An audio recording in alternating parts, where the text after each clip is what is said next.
So hello everyone, मेरा नाम है काश Yadav from the back benchers institute. Last video मैंने प्रोनाउन के बारे में बनाया था विच is very very important for you. अगर नहीं देखा है तो देख लीजिएगा।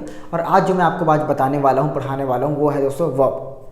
देखिए, वर्ब एक पार्ट ऑफ स्पीच का हिस्सा है। जैसे मैंने बताया कि हमारा स्पीच का हिस्सा है, हमारा सेंटेंस का हिस्सा है।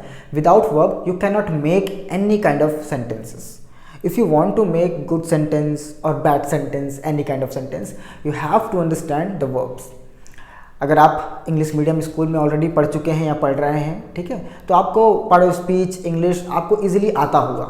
लेकिन दोस्तों, यहाँ पास ऐसे भी लोग हैं जो गवर्नमेंट स्कूल में पढ़ते हैं, ठीक है ना, उनको पार्ट ऑफ स्पीच तक भी नहीं आता है। व्हाट इज़ वर्ब वो भी नहीं आता है, और वर्ब कितने प्रकार के होते हैं, कैसे उसको बनाया जाता है, वो भी नहीं आता है। तो अक्सर मुझे लोग कहते हैं कि यार इतने सारे यूट्यूब चैनल हैं, इतने सारे लोग वीडियोस बना रहे हैं, इतने सारे इंस्टीट्यूट है, अब आपको आने की क्या आवश्यकता थी। तो मुझे ऐसा लगता है कि ये जो मेरा वीडियो है उस गांव-गांव तक जाने के लिए है जिनको इंग्लिश में वास्तविक रूप से उन लोगों को ज़रूरत है।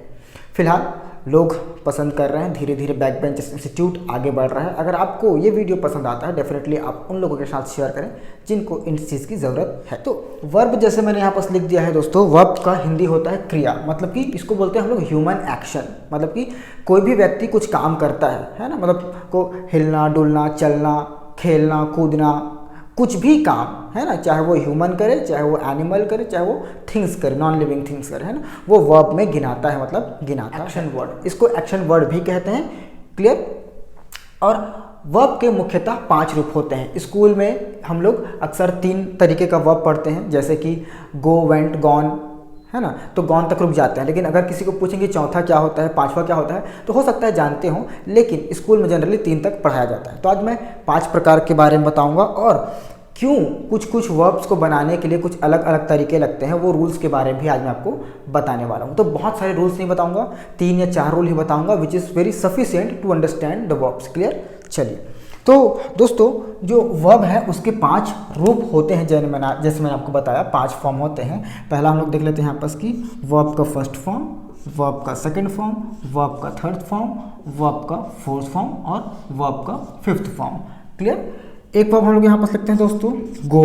गो का होता है went and go, went, gone. Clear. अब इसका फोर्थ फॉर्म हो जाएगा दोस्तों गोइंग, फिर फिफ्थ फॉर्म हो जाएगा गोज। क्लियर। एंड एक लेते हैं हम लोग कम, COME कम, CAME केम, और कम इसका फोर्थ फॉर्म हो जाएगा दोस्तों कमिंग एंड कम्स। एक वर्ब लेते हैं हम लोग गेट, गॉट, और इसका भी होगा गॉट, लेकिन कॉटन भी पढ़ते हैं बहुत लोग, ठीक है ना। फिर इसका हो जाएगा दोस्तों जो फोर्थ फॉर्म है वो हो जाएगा गेटिंग, एंड इसका हो जाएगा गेट्स। एक और वर्ब लेते हैं ask, ask, asked, okay, and asked, asking and asks. Clear. Ask. तो ये जो है हमारे 5 फॉर्म होते हैं, जैसे कि वर्ब का first form, second form, third form, fourth form and fifth form. Go, went, gone, going, goes, come, came, come, coming, comes, get, got, got, getting, gets, ask, asked, asked, asking, asks. यहाँ पास दोस्तों ES नहीं आएगा, केवल यहाँ पास S आएगा। क्या होता है, लिखते लिखते गलती हो जाता है, ठीक है, तो यहाँ पर ES नहीं, केवल S आएगा। तो मैं आपको वर्ब के 3 रूल आज समझाने वाला हूँ, एंड ये 3 रूल से आप आराम से वर्ब को समझ सकते हैं। क्लियर है। देखिए, मैंने यहाँ पास पीछे लिख दिया है। पहला यहाँ पास मैंने लिख दिया है कि यदि V1 मतलब वर्ब के फर्स्ट फॉर्म के लास्ट में E हो तो सिर्फ D जोड़कर वर्ब का सेकेंड फॉर्म और थर्ड फॉर्म बनाया जाता है, ठीक है। अगर किसी वर्ब के लास्ट में E हो तो केवल D जोड़ देने से क्या होगा, आपके वर्ब का सेकेंड फॉर्म थर्ड फॉर्म बन जाएगा। अगर नहीं है तो आप क्या करना है, E और D दोनों लगाना है। क्लियर। उसी प्रकार से यहाँ देखिए, यहाँ E है, यहाँ भी E है, तो केवल हमने इसमें D जोड़ा और D जोड़ा तो वर्ब का सेकेंड फॉर्म और थर्ड फॉर्म बन गया। उसी तरीके से दूसरा रूल ये कहता है कि यदि वर्ब V1 यदि वर्ब के लास्ट में Y हो, आराम से समझिएगा, यदि वर्ब के फर्स्ट फॉर्म के लास्ट में वाई हो तथा वाई से पहले कॉन्सोनेंट हो तो, वाई से पहले क्या हो, कॉन्सोनेंट हो तो वाई को आई में बदलकर ईडी जोड़कर वर्ब का सेकेंड फॉर्म और थर्ड फॉर्म बनाया जाता है। ठीक है, आराम से समझिए। जैसे कि देखिए ये एक वर्ब का फर्स्ट फॉर्म है, ठीक है ना, इसमें लास्ट में आया है दोस्तों वाई।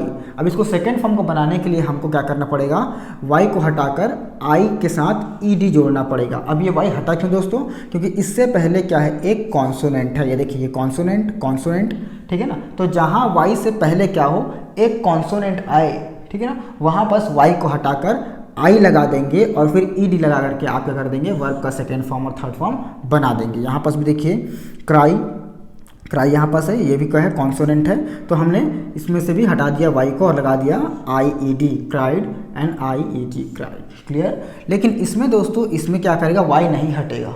क्लियर है, इसमें क्यों हटेगा, क्योंकि इसके वाई से पहले क्या आ रहा है, यहाँ पास वॉवेल्स आ रहा है, कॉन्सोनेंट नहीं आ रहा है। तो जहाँ वॉवेल्स आएगा उसमें केवल आपको वाई के साथ ही क्या करना है, ईडी लगा देना है और इसका फिर verb second form third form.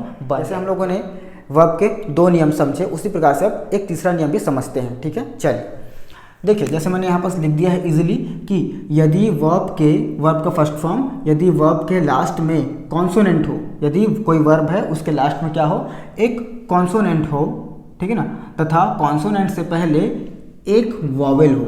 इसको वॉवेल भी पढ़ते हैं, वॉल्स भी पढ़ते हैं, ठीक है ना, आप कंफ्यूज मत होइएगा। क्लियर।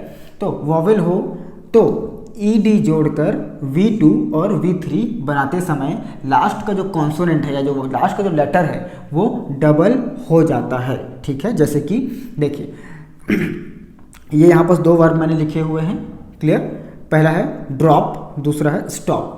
अब इस ड्रॉप के लास्ट में दोस्तों क्या है, एक कॉन्सोनेंट है। पी क्या होता है, कॉन्सोनेंट होता है। और देखिए लास्ट में कॉन्सोनेंट हो, लास्ट में क्या है, कॉन्सोनेंट है तथा कॉन्सोनेंट से पहले एक वॉवेल। अब कॉन्सोनेंट से पहले क्या है, एक वॉवेल है, उसके बाद फिर क्या है, ये कॉन्सोनेंट, ये वॉवेल है। तो जब भी किसी वर्ब के लास्ट में क्या हो दोस्तों, कॉन्सोनेंट हो और उससे पहले एक वॉवेल हो, तो आप जब सेकेंड फॉर्म और थर्ड फॉर्म बनाएंगे तो लास्ट वाला जो लेटर है वो डबल हो जाएगा दोस्तों। ये देखिए डबल हो गया, ठीक है ना। इससे पहले भी क्या है, वॉवेल है, इससे पहले भी वॉवेल है। तो drop, dropped and dropped, stop, stopped and stopped.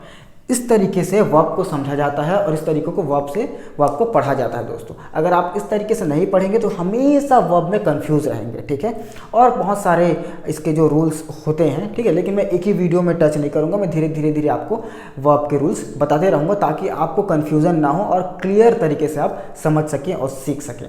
चलिए, thank you so much everyone for listening me, for watching my video. अगर आपको ये वीडियो थोड़ा सा भी पसंद आता है तो अपने दोस्तों के साथ शेयर करिए और उनको भी बोलिए इंग्लिश सीखने के लिए। चलिए, थैंक यू सो मच।